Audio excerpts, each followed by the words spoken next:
The night I discovered the messages, the receipts, and the unmistakable evidence of betrayal, something inside me broke, but I refused to let it destroy me. My name is Andy Reddings, and I'm 37 years old.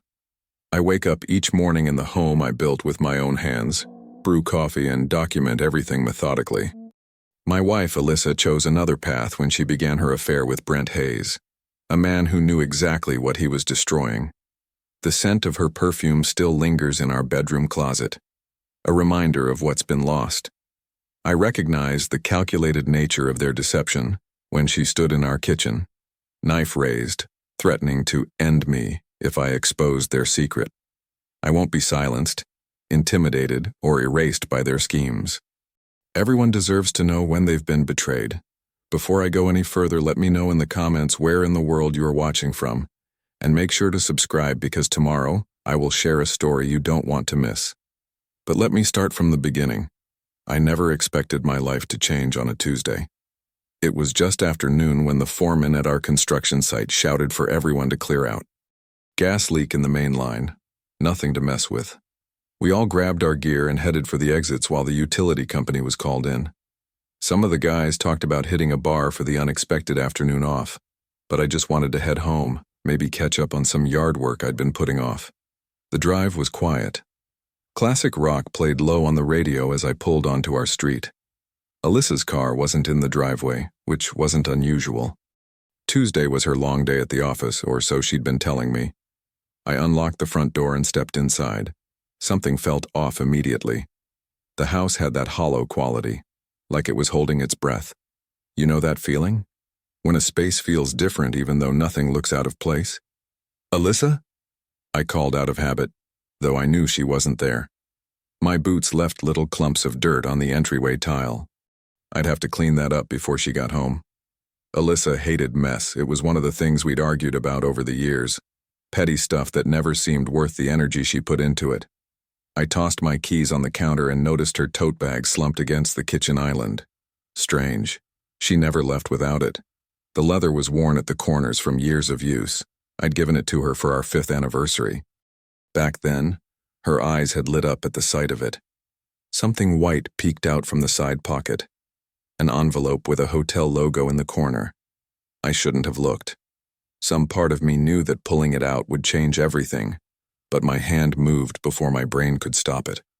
Inside was a key card, the Westlake Hotel downtown, and a note, handwritten in blocky letters I didn't recognize. "Brent, see you at 6. The name hit me like a physical blow. Brent. I'd heard her mention him once or twice.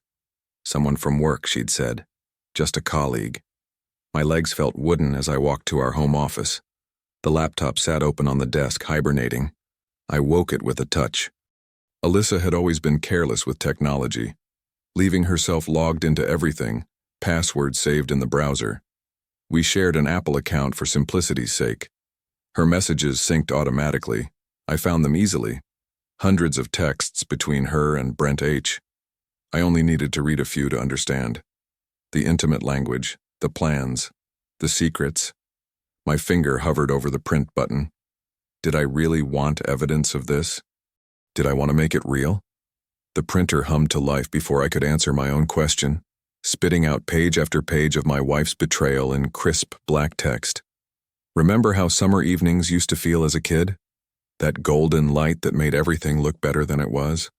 The kitchen had that same glow as I laid the pages out on the island, arranging them in chronological order. The oldest messages on the left, the newest from just that morning on the right. I sat on a bar stool and waited. The clock on the microwave blinked forward minute by minute. What would you do if you found out your life was built on lies? Would you scream, break something, call a friend? I just sat there, my breathing shallow, rehearsing words that kept slipping away from me. The sun was setting when I heard her key in the lock. She was humming, actually humming as she walked in. Some pop song I'd heard on the radio. Her heels clicked on the tile, then stopped abruptly. She stood in the kitchen doorway, still dressed for the office in a pencil skirt and blouse.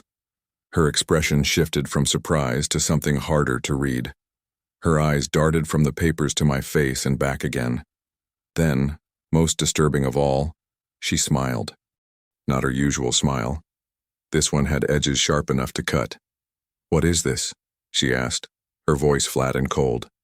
I looked at my wife of 13 years, the woman I thought I knew, and asked the only question that mattered in that moment. "Tell me how long." The silence stretched between us, tense as a wire about to snap. Alyssa's smile turned brittle as she dropped her purse on the counter. "Don't you dare talk to me like I'm a child," she said, crossing her arms. "I'm talking to you like a husband who deserves the truth." She laughed once, sharp and dismissive. "Truth? You want truth? Fine. You never noticed me. Brent does." The name in her mouth felt like a slap. I'd built our life brick by brick, our home, our future, while she'd been building something else entirely. "I noticed the mortgage I pay," I said, my voice steadier than I felt.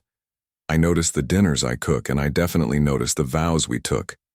"You're boring, Andy." She spat the word like it was the worst insult she could think of. "Predictable, safe. Brent isn't boring. My dad used to say that when someone shows you who they really are, believe them the first time." I should have seen this coming years ago and all the small disappointments that piled up between us. "Then leave," I said. Her eyes narrowed. "Make me. I won't fight you, Alyssa. I'll end this clean." "Clean?" Her laugh was ugly now. She moved to the knife block by the sink. My stomach dropped as her fingers closed around the handle of our chef's knife, the one I'd bought when we first moved in. She lifted it just enough for the metal to catch the light. "If you ruin my life, I'll end yours, do you hear me?" 13 years of marriage, and I'd never seen that look in her eyes before. Cold, calculating. I forced myself to breathe steadily, to keep my voice even. "I hear you threatening to kill me," I said. "Put the knife down, Alyssa. Say one word to anyone and I swear, I'm done talking." I backed toward the door, keeping my palms up, never taking my eyes off the knife. "You just threw away everything. Then so will you." The door clicked shut behind me, and I nearly stumbled down the front steps.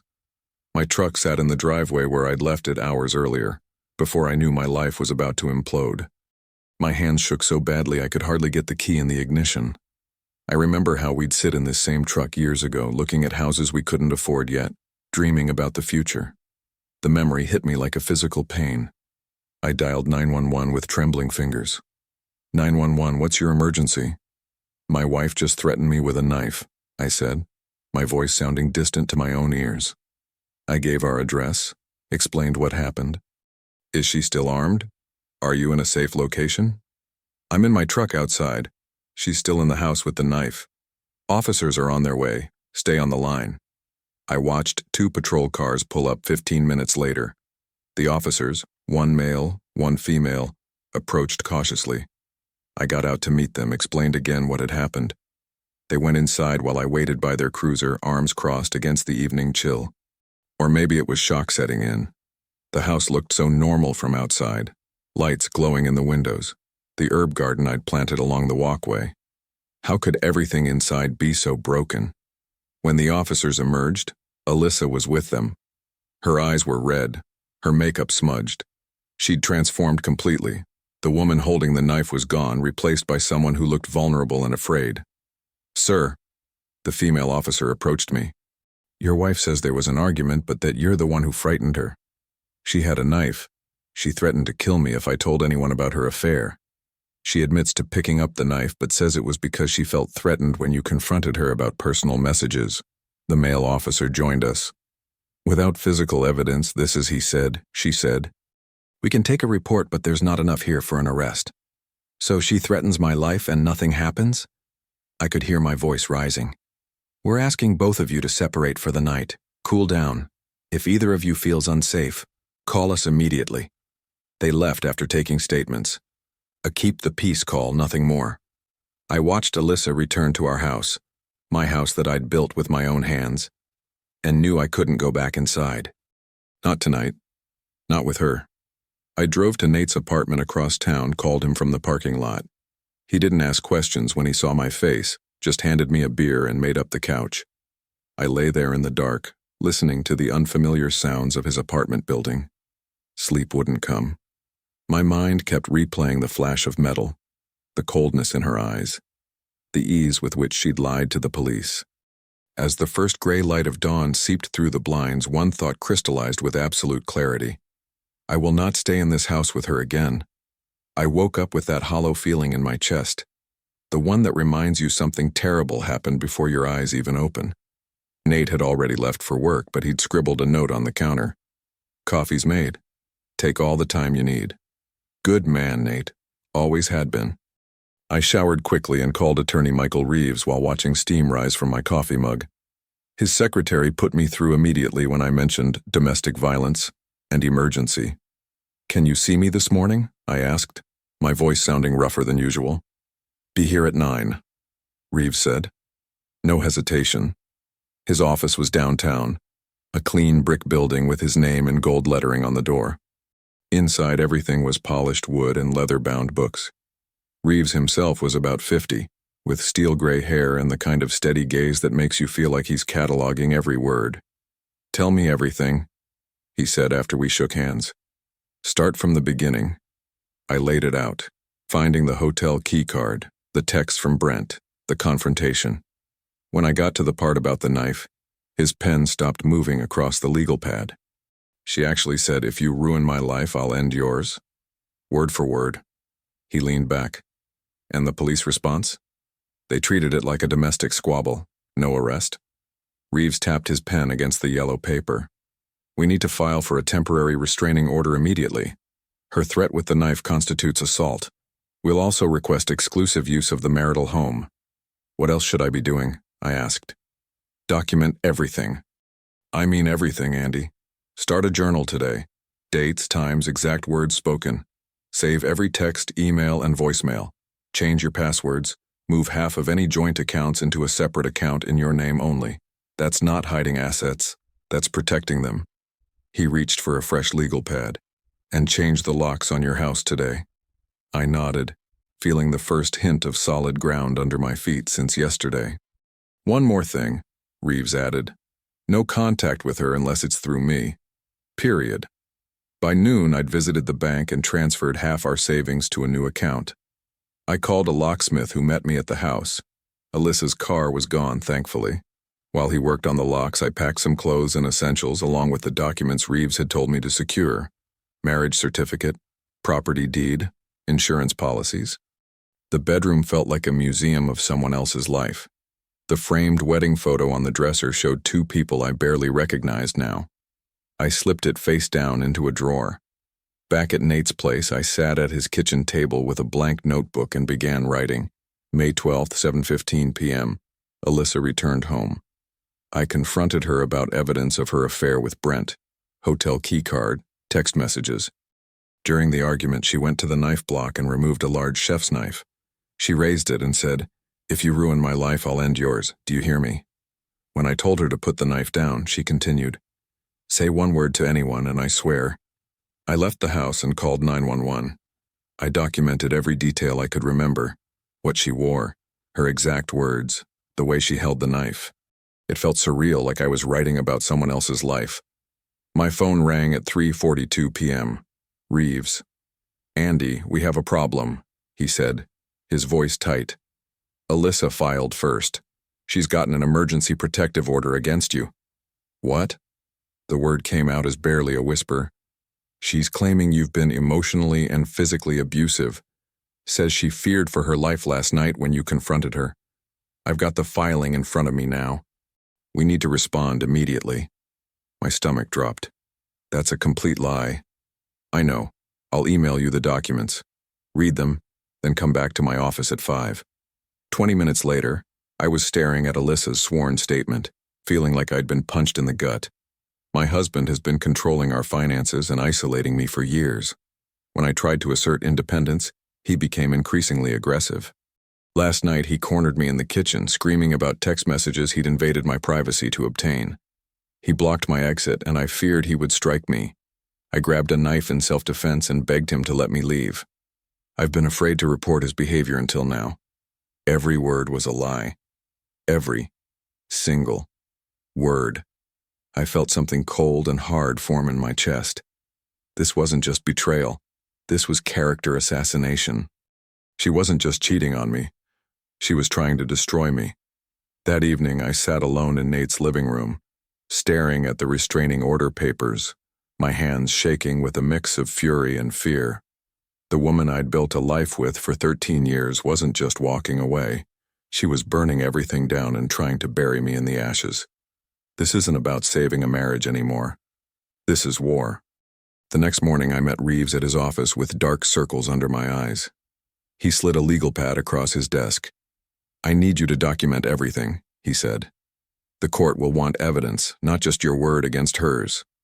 "I've already started a journal," I replied, pushing my notebook toward him.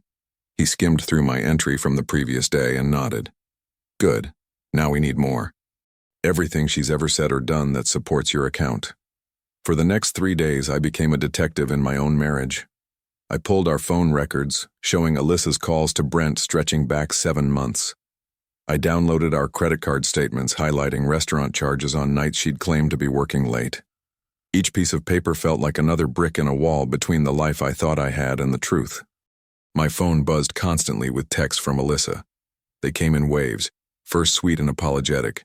"Andy, please talk to me. This has all gotten out of hand. I miss you." Then angry and accusatory. "You're such a coward. Can't even face me like a man."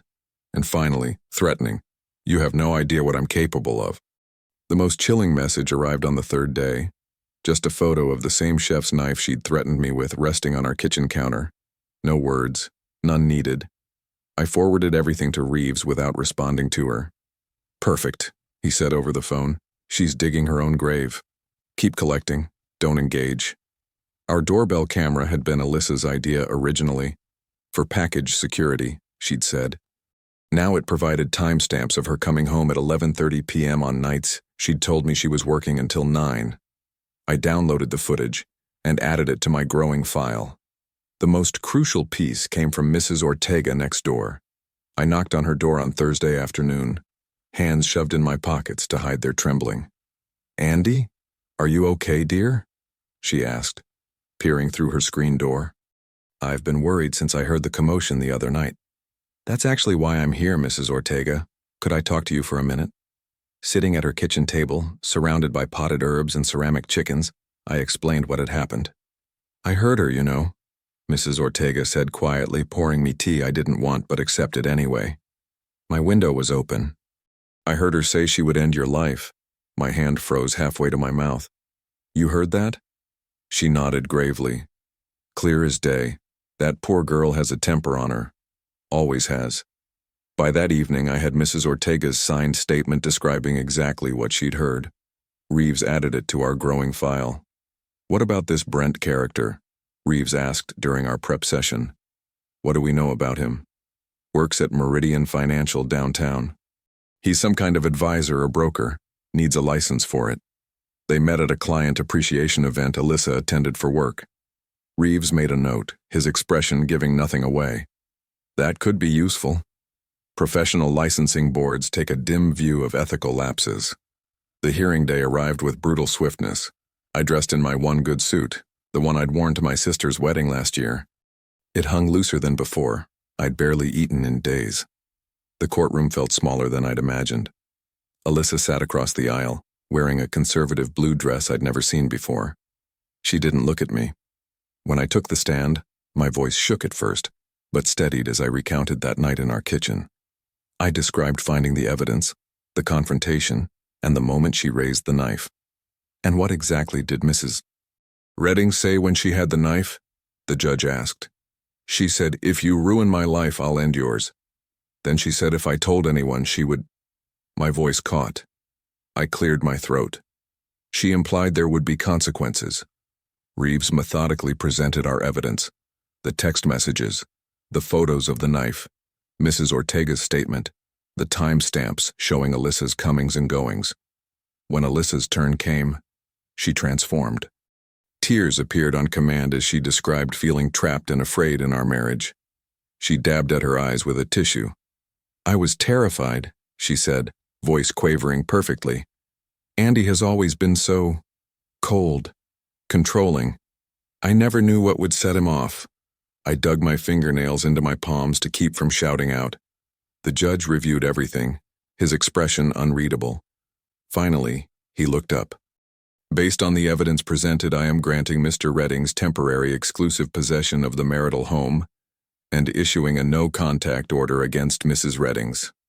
This arrangement will continue until the final hearing. Relief washed over me like a wave. Alyssa's face hardened, her tears vanishing instantly. As I drove back to the house, our house, for the first time in days, I rolled down the windows despite the chill. With each mile, the vice around my chest loosened slightly. Pulling into the driveway, I sat for a long moment before going inside. The evening air felt clean in my lungs. This feels like breathing again, I whispered to no one. The house felt different when I walked in that evening. Quieter, but not in the tense, waiting way it had been before.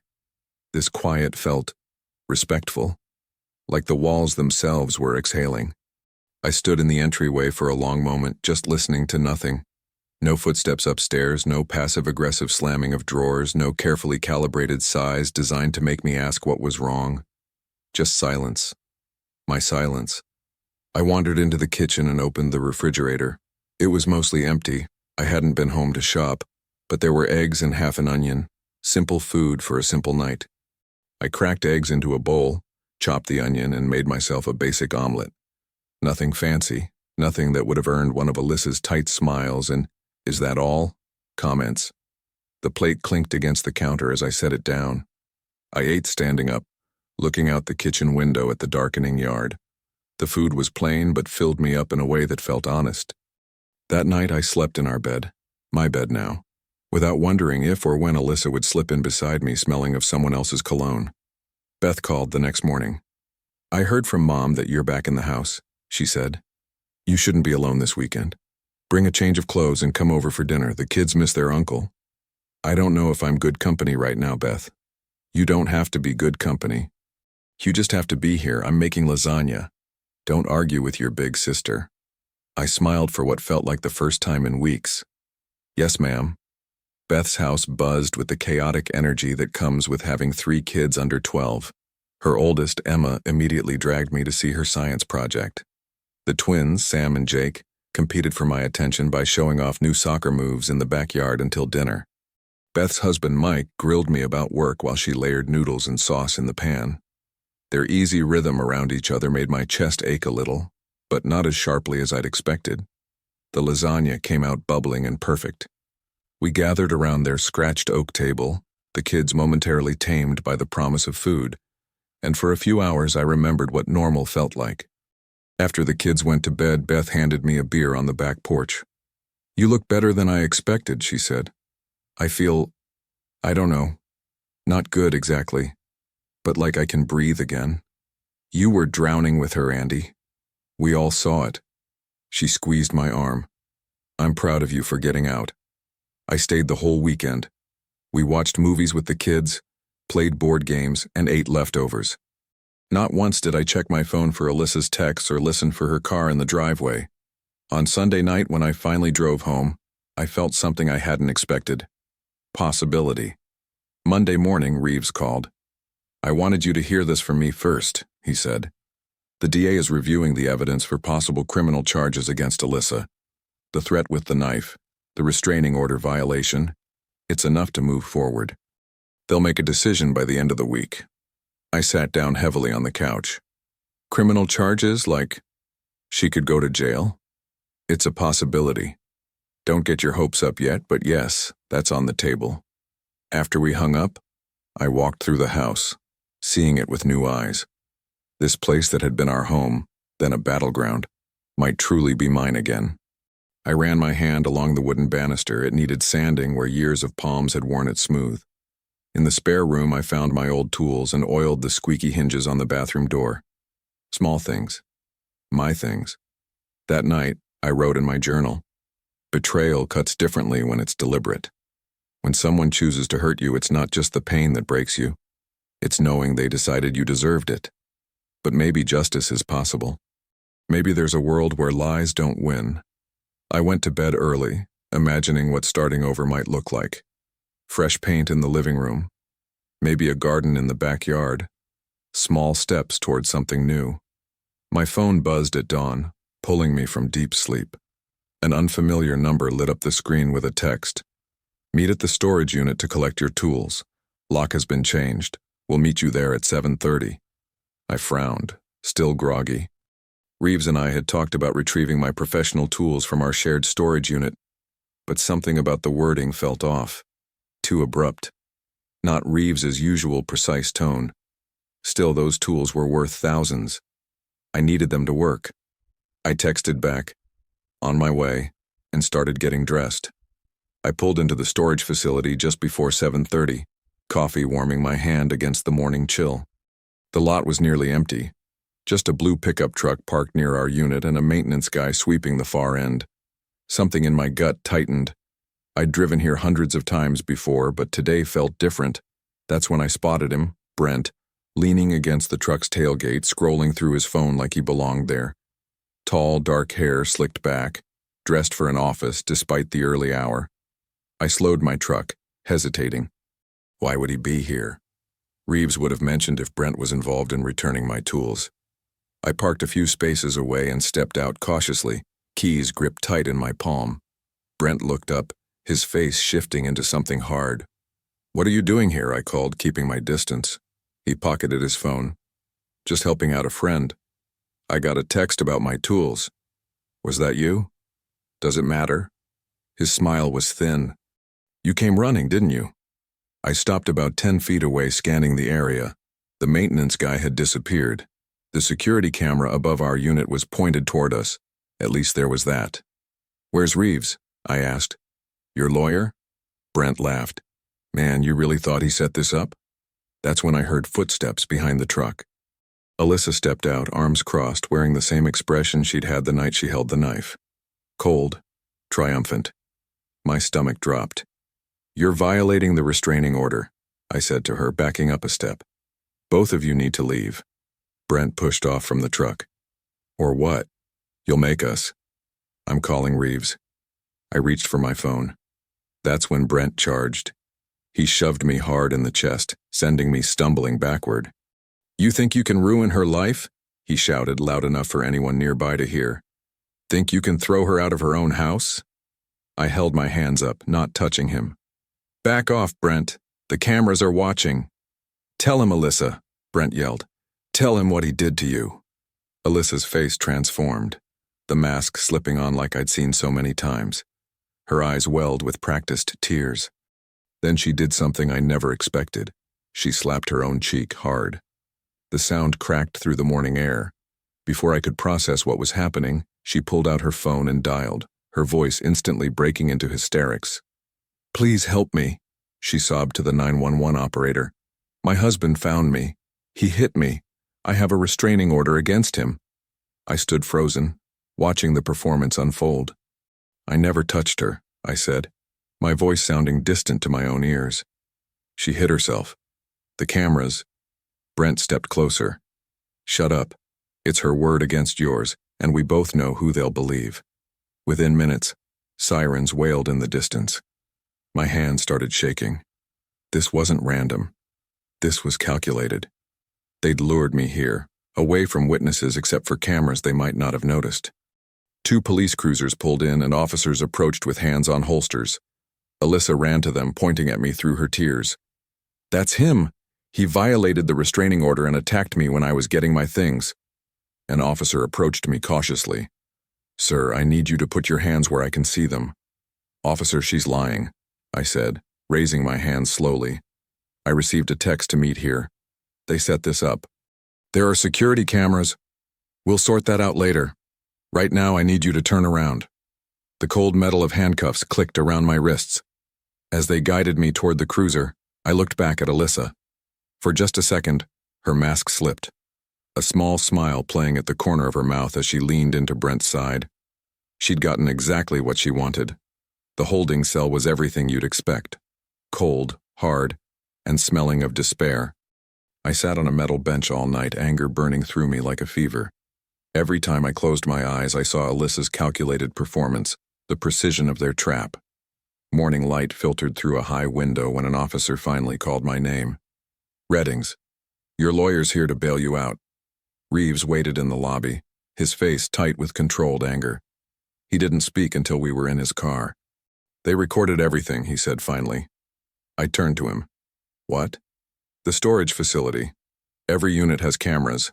I've already subpoenaed the footage. We'll have it by this afternoon. He started the engine. I've also requested phone records to prove who sent that text. Relief washed through me. They didn't think of that. People who believe they're clever rarely think of everything. Reeves pulled onto the main road. This was bold, Andy. Dangerous. They're escalating because they're desperate. What now? Now we move aggressively. This gives us leverage for criminal charges, not just against her, but against Brent, too. Conspiracy, filing a false report, violating a court order. He glanced at me. We end this. I gripped his shoulder, something fierce and determined rising in me. We're going to end this once and for all. Reeves worked like a man possessed. 3 days after my arrest, I sat in his office surrounded by files, video stills, and printed phone records spread across his mahogany desk. Watch this, he said, turning his monitor toward me. The security footage from the storage facility played in grainy black and white. The timestamp showed 8:17 a.m., 15 minutes before I'd arrived. There was Brent, pacing beside my unit, checking his watch. Then Alyssa appeared, joining him behind a row of trucks. They were waiting for you, Reeves said, pausing the video.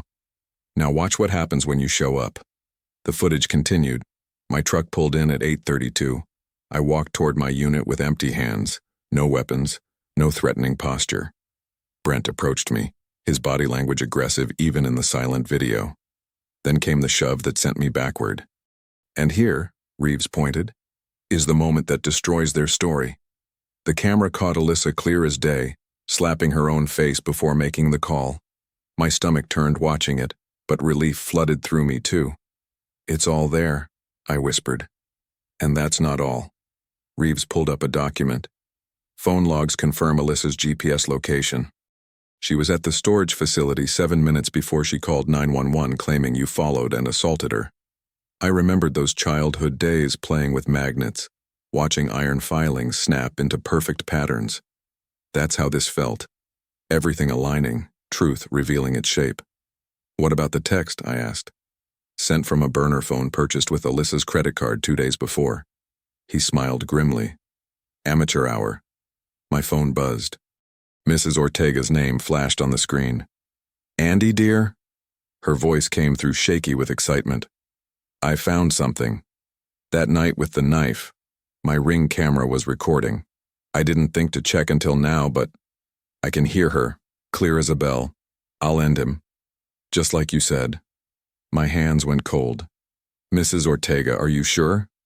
The camera points toward my rose bushes, but it picks up sound from your kitchen window. It's saved in my cloud account. I looked at Reeves, hardly daring to hope. She found audio. Within hours, we had the clip. Standing in Reeves's office, we listened to the muffled sounds of that night. Dishes clattering, raised voices, then Alyssa's words cutting through.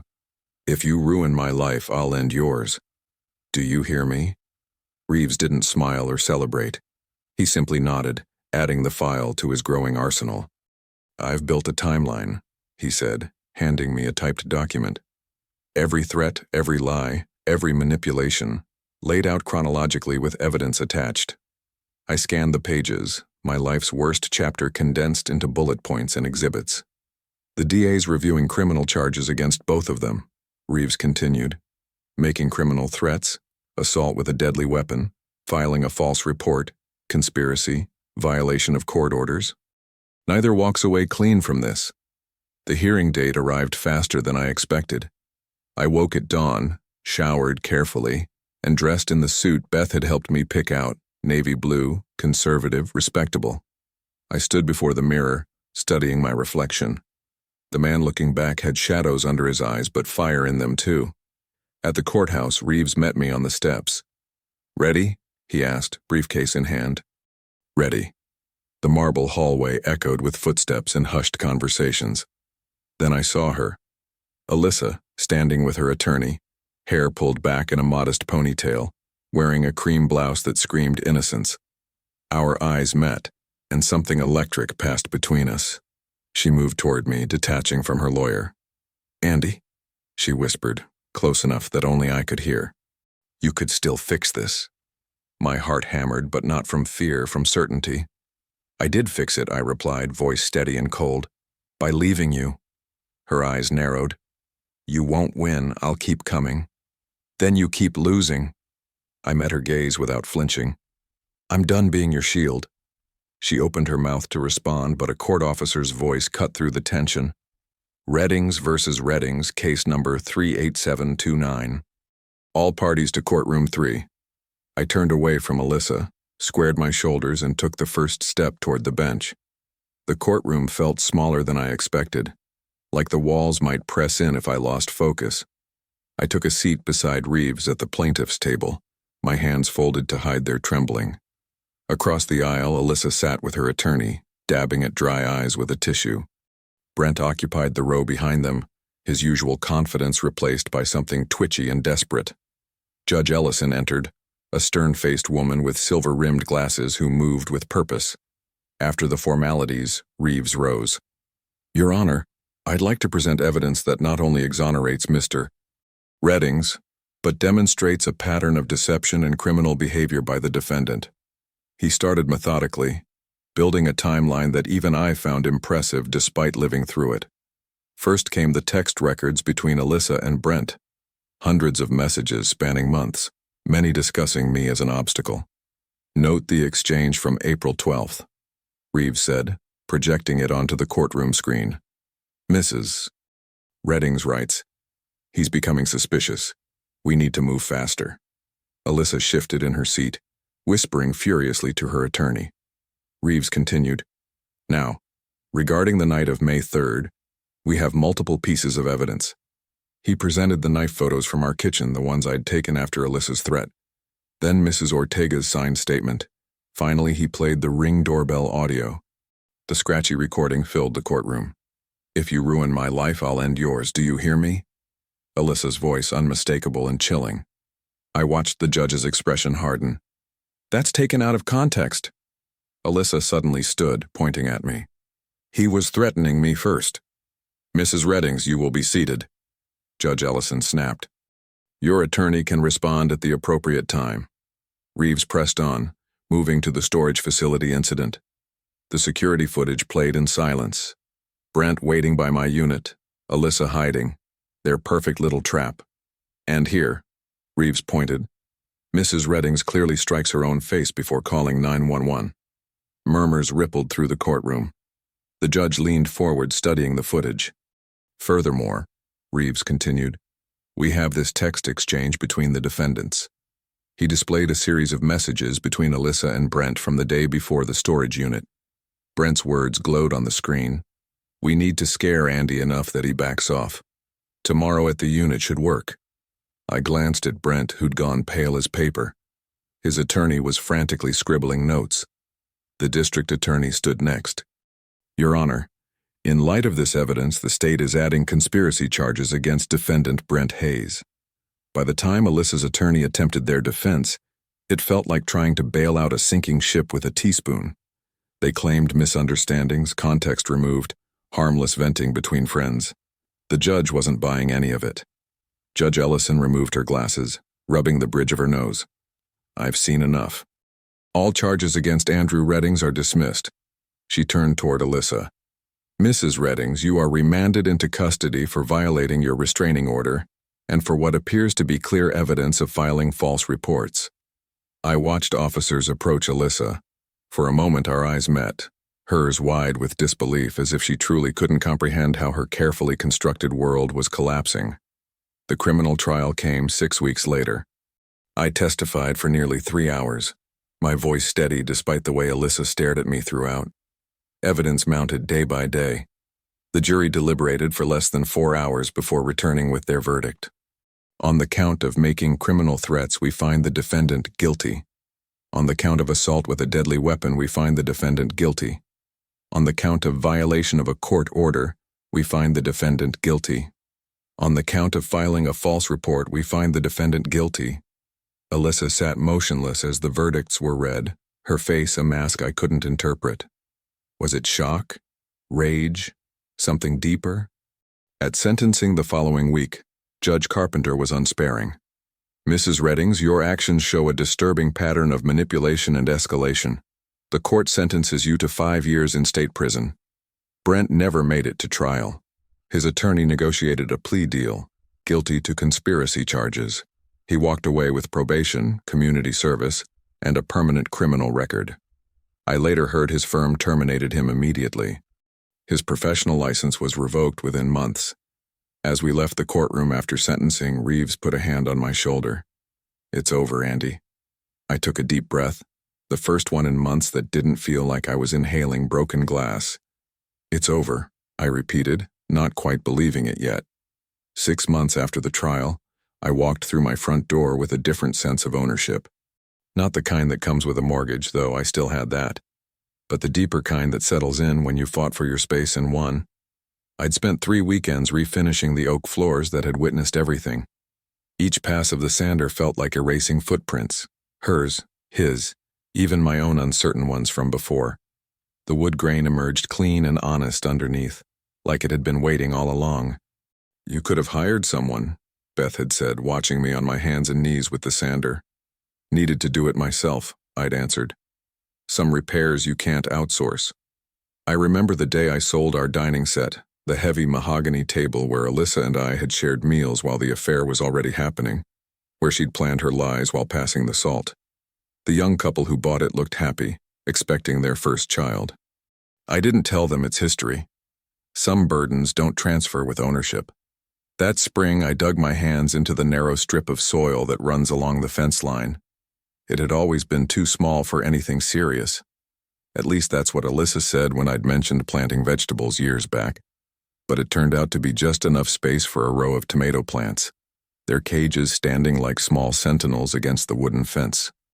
The first time I harvested those tomatoes, warm from the sun, heavy in my palm, I felt something unlock in my chest.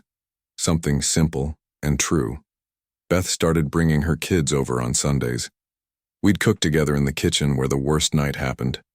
My niece would stir whatever was in the pot while my nephew set mismatched plates on the new table, smaller than the old one, round instead of rectangular, built for conversation instead of distance. "You sleep any better?" Beth asked one evening, after the kids had gone to the backyard. "I do," I told her, and it wasn't a lie. The nightmares had mostly stopped, those sudden wakings with my heart hammering, certain I'd heard footsteps in the hall, certain she was coming back with that knife. I still received updates about Alyssa through the victim notification system. 5 years wasn't forever, but it was enough time to rebuild. She'd written letters. I never opened them. Whatever words she'd crafted, apologies, justifications, more manipulations, couldn't matter now. Some conversations are over for good. Brent drifted into the obscurity he deserved. His office cleaned out his desk the day after his plea. His license board revoked his credentials within months. I heard through Reeves that he'd moved 3 towns over, where nobody knew his name or what he'd done. But reputations follow, and some stains don't wash out. The affair that cost me my marriage had cost him everything too. His career, his standing, his future. No one came back for him. Sometimes people ask if I'm dating again. I usually shrug and say I'm focused on my work, my house, my family. The truth is more complicated. Trust comes back slowly, like feeling returning to a numbed limb. First, the tingling awareness of vulnerability, then the full sensation of risk. I keep a journal now, a habit started during the worst days that turned into something else. A record not of pain, but of rebuilding, of small victories and quiet days, of the satisfaction in a level shelf, a straight nail, a ripe tomato.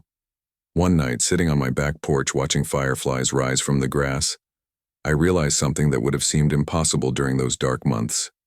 Peace isn't soft or passive. It's not the absence of conflict. Peace is a boundary with teeth. It's the strength to say what's true and stand by it. It's the courage to believe your own experience when someone else tries to rewrite it. If you've ever been betrayed deeply, you know how it splits your life into before and after. How it can end you, or forge you into someone stronger, someone who knows exactly what they'll accept and what they won't. I closed my journal that night and whispered the words that had become my truth. Justice isn't revenge. Justice is freedom. I believe stories such as this find us for a reason, If this one touches you, please subscribe. I share a new one every day. In the meantime, there are 2 stories on the screen that are even better.